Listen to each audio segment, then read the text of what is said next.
The stone hot pots are made in Mo Tuo, home to two ethnic minorities, the Memba and the Luoba. It is the only place in the country that is completely inaccessible to cars, so people have to carry the stones by hand. Here in Lulan, it is the only place in China where you can have this type of hot pot.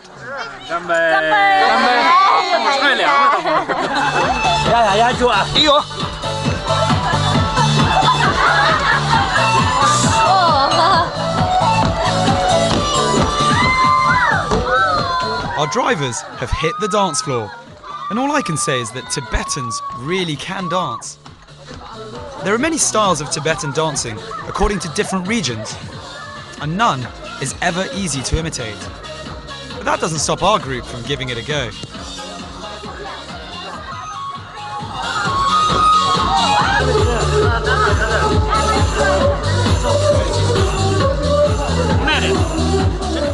Keen to immerse myself in Tibetan culture, I weighed in with my excruciatingly awful dance moves. It's a slight contrast with the beautiful free-flowing dancing we'd been treated to minutes earlier. That said, the ladies are extremely polite and actually attempt to replicate some of my moves.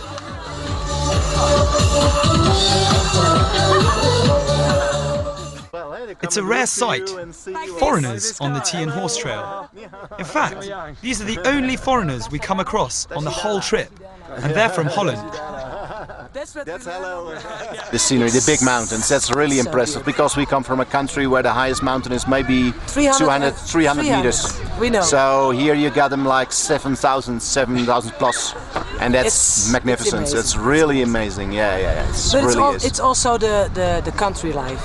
You drive through and you see it's a big pass you have to take. You go all the way up, you go all the way down, and then it's different. Yeah. People are different. The language is, well, not the language, but the dialect is a little bit different. The houses are a little bit different, and that's the way you travel all the way to Lhasa, and everything is changing. Yeah. Every time it's changing. With the road conditions improving, it takes only around 4 hours to get to Linje. I finally arrived in Linje, and I'm lucky enough to be beside one of the most beautiful rivers I think I've ever seen. That is the Yalong Dambu River, which is the birthplace of Tibetan culture. Now, this beautiful river is steeped along part of it by one of the most scenic spots in the whole of Tibet. That is the Yalong Dambu Gorge. But first, take a look at how clear that water is. I actually feel like jumping in for a quick swim. Have a look. The Yalong Dambu Valley is 72 kilometers long and often referred to as the cradle of Tibetan civilization. That's mainly because of its abundance of cultural and natural relics, such as ancient temples, monasteries, castles, caves and peaks. The river snaking its way through here is the Yalong Dambu, which gave its name to the valley, as well as the ancient line of Tibetan kings.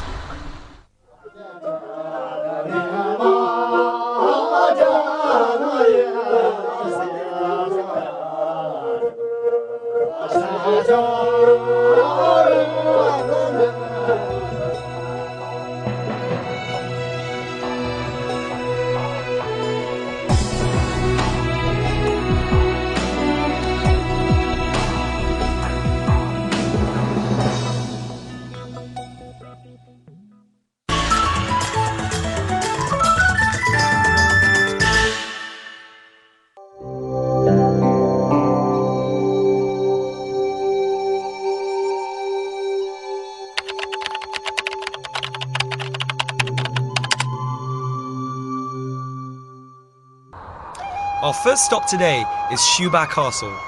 Built in the latter years of the Tang dynasty over 1,000 years ago, Shuba is the best preserved castle in the region. Legend has it that King Gazar, the great hero of Tibetan people, confronted the Qingba Nabu monster here. For 3 years, King Gazar was unable to defeat it, but then he received some divine assistance. The gods informed him that the monster was weakest at dawn. Armed with this knowledge and with his sword, King Gazar was finally able to vanquish the monster of Shuba Castle.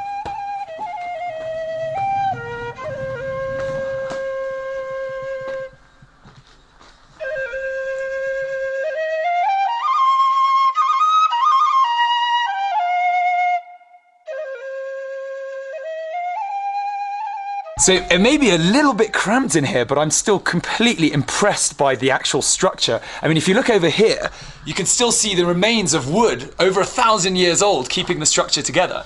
And then if you come and look over there, you can see some holes from which you can look outside. Extremely impressive.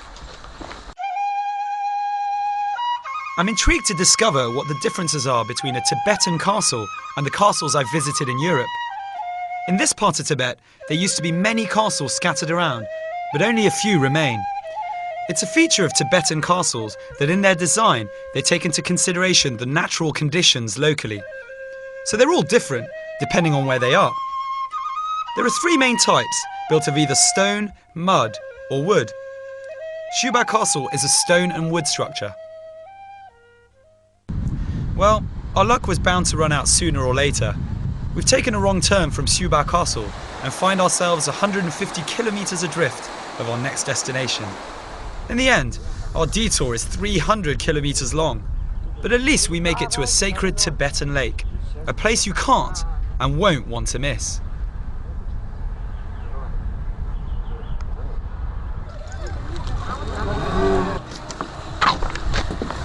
Well, we finally made it to the Basong Swar Lake, and I'll tell you what, it's really been worth the wait. This place is amazing. It's so beautiful. It's actually the holy lake for the red sect of Tibetan Buddhism, and Basong Swar actually means green coloured lake, and I think it's pretty clear why it's called that. Have a look at that. Basong Swar Lake is as green and clear as pure jade, and the swimming fish can easily be seen in it. Known as the Pearl of southern Tibet, it is acclaimed in Tibetan culture as a paradise on earth due to the richness of its natural beauty. This is one of the most widely visited tourist spots in Tibet, recognised as a world tourist attraction by the World Tourism Organization.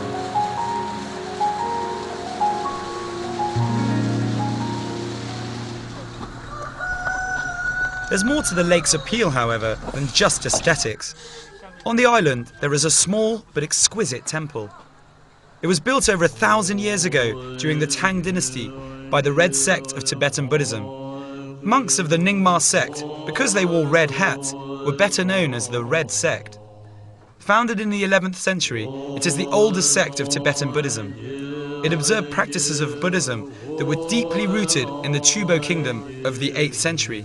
So the sect called itself Nyingma, a word meaning ancient and old in the Tibetan language. Because of its age, the sect is closely associated with animism and with the worship of sexual reproductive organs.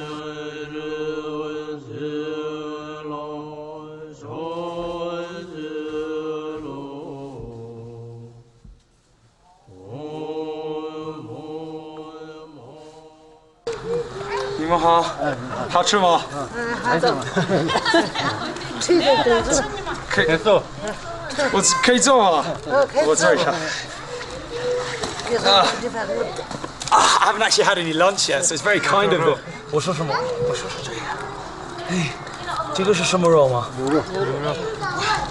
I haven't had any lunch, and everyone's looking at me very enviously from the side. It's good.